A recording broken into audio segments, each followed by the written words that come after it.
पिछले अंक में हमने जीवन की क्षणभंगुरता पर बात की थी।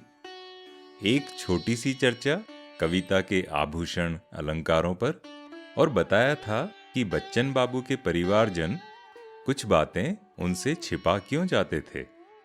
आज के अंक में बात मनुष्य के अंतर्निहित असंतोष की, और हमारे कविराज को एक समय मिलिट्री ट्रेनिंग क्यों करनी पड़ी। एक दृश्य की कल्पना कीजिए। 50 फौजी सिपाहियों की एक प्लाटून कॉलेज के कंपाउंड से निकलकर स्टेशन की ओर जा रही है। आवाजें आ रही हैं, left right left, truck truck truck, left right left, truck truck truck. सिपाही भारी मोटे काले एम्यूनिशन बूट पहने हैं। लोहे की नाल जड़ा एक एक बूट वजन में 2.5 सेर से कम तो क्या होगा। इस पर पाँवों में मोटे ऊनी मोजे, और ये है इलाहाबाद में मई की दोपहर। आसमान से आग बरस रही है और जमीन पर लू चल रही है। गर्दो गुबारी आंच में चिंगारी, एक अजब सी लड़ाई है तन मन में जारी। बदन पर खाकी कमीजें और खाकी शॉर्ट्स हैं, उस पर इक्विपमेंट, जिसके एक ओर बेयोनेट लटक रहा है, दूसरी ओर पानी की बोतल, और पीठ पर फौजी सामान से भरा बैग। सिर पर मोटा हैट है, और हैट हवा में उड़ ना जाए इसलिए उसका तस्मा ठोड़ी पर कस लिया गया है। बाएं हाथों में राइफलें, और दाहिना हाथ सबका एक साथ आगे पीछे हिल रहा है, जैसे वे कदम ताल में आगे बढ़ रहे हैं। लेफ्ट राइट लेफ्ट, सिर उठाए, सीना ताने, सामने देखते। बदन पर पसीने के धारे बह रहे हैं, पर किसे परवाह। तो ये हुआ एक दृश्य। अब इस दृश्य में क्या आप विश्वास करेंगे कि इन्हीं फौजी सिपाहियों के बीच एक भावुक हृदय कवि भी है, जिसने कभी मधुशाला का महल उठाया था, मधुबाला को इशारों पर नचाया था, मधु कलश में कविता की मदिरा भरी थी, निशा निमंत्रण में आंसू की बूंदें गिराई थी, एकांत संगीत में मन का अकेलापन गाया था, और आकुल अंतर में अंतर की आकुलता की गूंज सुनाई थी। उस कवि, लेखक, गायक, शायर को क्या आप पहचान सकते हैं इन खाकी वर्दी वालों के बीच? लेकिन ये कवि इन फौजियों के बीच कर क्या रहा है? शादी के 16 महीने हो गए, जीवन भी सुव्यवस्थित है, ख्याल रखने वाली एक सुंदर, सुशील, पढ़ी लिखी पत्नी, 6 महीने का बच्चा है, 36 वर्ष की आयु, और आर्थिक स्थिति भी अब तो ठीक है। तो फिर सर पे क्या खब्त सवार हुआ कि भरी गर्मी में फौजी ट्रेनिंग की कठिनाई झेलने निकल पड़ा? क्या किसी कुत्ते ने काटा था? नहीं, ये तो स्वभाव से ही विवश था। ऐसा लगता है कि इसे एक ही जीवन में बहुत कुछ कर जाना था। क्या पता ये मौके फिर आए ना आए, और इस बात का उत्तर शायद मधुशाला की इन पंक्तियों में मिल जाए। देखिए कवि क्या कहते हैं। यम आएगा साकी बनकर, यम आएगा साकी बनकर, साथ लिए काली हाला, पी ना होश में फिर आएगा, सुरा विसुद्ध यह मतवाला। कवि कहते हैं कि यम साकी के रूप में आएगा, और जो वो हाला लेकर आएगा वो होगी काली हाला, और जो मतवाला उस हाला को पी लेगा वो फिर कहाँ होश में आ पाएगा। यम आएगा साकी बनकर, साथ लिए काली हाला, पी न होश में फिर आएगा, सुरा विसुद्ध यह मतवाला। यह अंतिम बेहोशी, अंतिम साकी, अंतिम प्याला है। ये जो बेहोशी है ये अंतिम है, क्योंकि यदि यम काली हाला लेकर आएगा तो जो कुछ भी होगा अंतिम होगा। अंतिम बेहोशी, अंतिम साकी, अंतिम प्याला। तो इसीलिए कवि कहते हैं कि जो करना है अच्छी तरह से कर लो, क्योंकि एक बार वो काली हाला पी ली, जीने का मौका फिर कभी नहीं मिलेगा। यह अंतिम बेहोशी, अंतिम साकी, अंतिम प्याला है। पथिक प्यार से पीना इसको, फिर न मिलेगी मधुशाला। पथिक प्यार से पीना इसको, फिर न मिलेगी मधुशाला, फिर न मिलेगी मधुशाला। इन पंक्तियों को मन्ना डे की आवाज में सुनिए। वो जो एल्बम है कितनी सुंदरता से गाया है, जैसे कोई शांत शांत शीतल सी बहती हुई नदी हो। कवि कहते हैं कि यम किसी भी रूप में आ सकता है, हो सकता है साकी के रूप में आए, मृत्यु की काली हाला लिए। तो कवि कहते हैं कि आखिरी सांस से पहले, वो जो आखिरी काली हाला है, उससे पहले इस जीवन का जो करना है अच्छी तरह से कर लो। ये जो जीवन की हाला है, इसे संभाल कर अच्छी तरह से पी लो, इसका आनंद उठा लो। इसके आगे मधुशाला मिले ना मिले। Like an ultimate trance with the ultimate sip. भावार्थ ये भी है कि जो है पहले उसकी कदर करो, जो नहीं है उसका सोच के काहे परेशान होना। बहुत सारे लोग ये भी सोच सकते हैं कि जो हमारे पास है वो उनके पास नहीं है, इसलिए ऐसा सोचना ही क्यों कि कुछ हमारे पास नहीं है। जो हमारे पास है पहले उसका तो उपयोग कर लें, उसका तो उपभोग कर लें, उसके बाद की सोचेंगे। और दूसरी बात, कुछ भी यदि करना है तो जोश और जुनून से करना है। ऐसे करना है like there is no tomorrow, कल हो ना हो। ख्वाजा मीर दर्द कहते हैं, सैर कर दुनिया की गाफिल, जिंदगानी फिर कहाँ। जिंदगी गर कुछ रही तो ये जवानी फिर कहाँ। सैर कर दुनिया की गाफिल, जिंदगानी फिर कहाँ। जिंदगी गर कुछ रही तो ये जवानी फिर कहाँ। तो अब वापस फौजी ट्रेनिंग की बात पर आते हैं। तो हुआ ये था कि सारा लड़कपन संघर्षों में बिताने के बाद कविराज आराम करने के काबिल नहीं रह गए थे। तो जी चाहता था कि कुछ हो जिससे उलझें और विजय पाएं। कुछ कशमकश हो, कुछ रस्साकशी हो।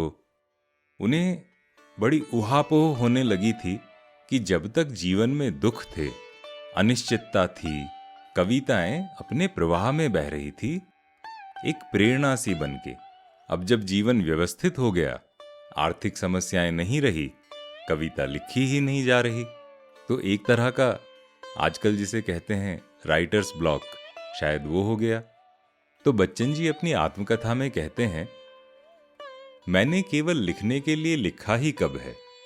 मैं तो हमेशा जीवन की कठिन या सरल किंतु सर्वदा ठोस समस्याओं से जूझता हुआ लिखता रहा हूं।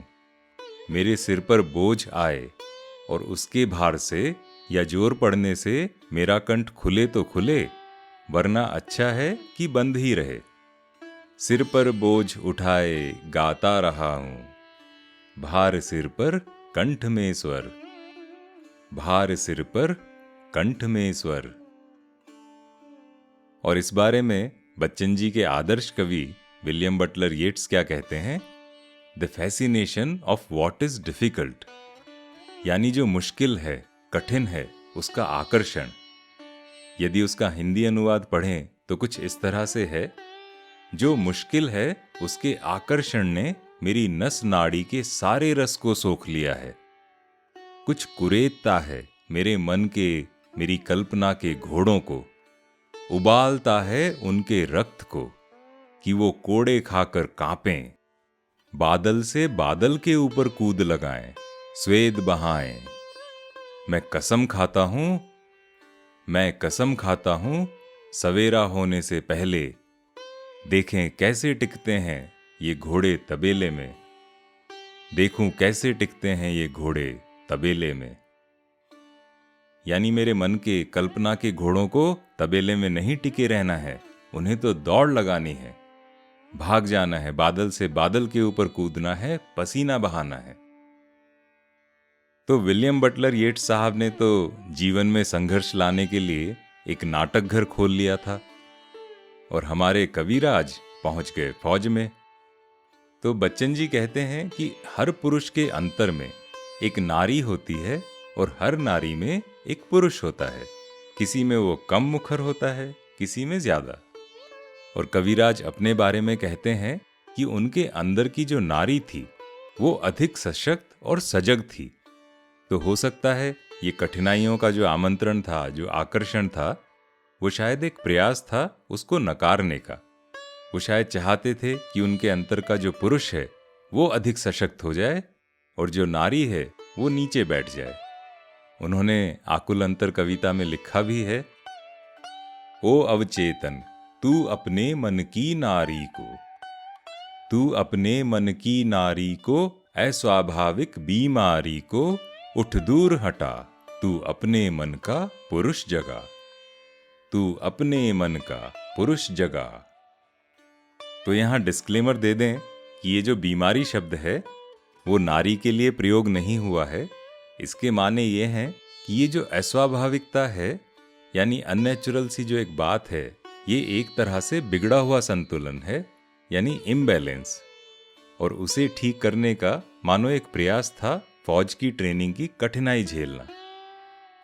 और वैसे बच्चन बाबू कहते हैं कि एक तरह से अच्छा था कि उनके अंतर की नारी ज्यादा सशक्त है और जो तेजी जी हैं उनके अंतर का पुरुष अधिक सशक्त है।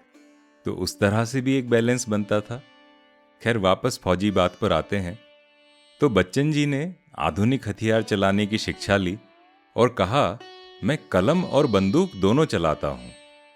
उसमें मेरे पुराने सपनों की प्रेरणा भी हो सकती है, जो शायद परबाबा घुड़सवार नायब सूबेदार साहब से आई हो, या अपराजेय रहने के प्रति मेरी आस्था है, चाहे फिर चुनौती किसी शत्रु से आए या किसी समस्या या किसी परिस्थिति से ही। और यही भाव इन पंक्तियों में भी उतर आते हैं। और यहीं के मिट्टी पानी से विरचित है मेरी काया, अरे पूर्वजों किस तप बल से था तुमने वह पुण्य कमाया। और यहीं के मिट्टी पानी से विरचित है मेरी काया, अरे पूर्वजों किस तप बल से था तुमने वह पुण्य कमाया। ऊंचे से ऊंचा भी अंतिम बार यहाँ रजकण बन आता, भारत की धरती के ऊपर चल आई यह रीति सगर से, भारत की धरती के ऊपर चल आई यह रीति सगर से। तो हो सकता है कहीं ना कहीं वो दबी छिपी वंश परंपरा हो कि उनके जो परबाबा थे घुड़सवार नायब सूबेदार, वही शायद उनके रक्त में भी रहा हो। तो ऐसे ही एक फौजी कैंप में रहते हुए बच्चन जी ने फिर कभी शराब ना पीने की भी कसम उठाई थी। वो कहानी फिर कभी। फिलहाल मधुशाला के सफर पर आगे बढ़ें बिना लेफ्ट राइट लेफ्ट किए। तो इसी असंतोष की बात आगे करें तो ऐसा कहा जाता है कि असंतोष जो है वो बड़ा अल्पस्थायी होता है, बहुत कम समय के लिए रुकता है। किंतु संतोष भी वैसा ही है, वो कहाँ ठहरता है। और साथ में ये भी बात सच है कि जो नई राहें होती हैं, जो नए रास्ते होते हैं, वो अधिकतर केवल असंतोष से ही खुलते हैं। यदि संतोष हो, शांति हो, सब कुछ ठीक ठाक सोचा समझा चल रहा हो, तो किसी को नए रास्ते खोजने की आवश्यकता ही कहाँ होगी।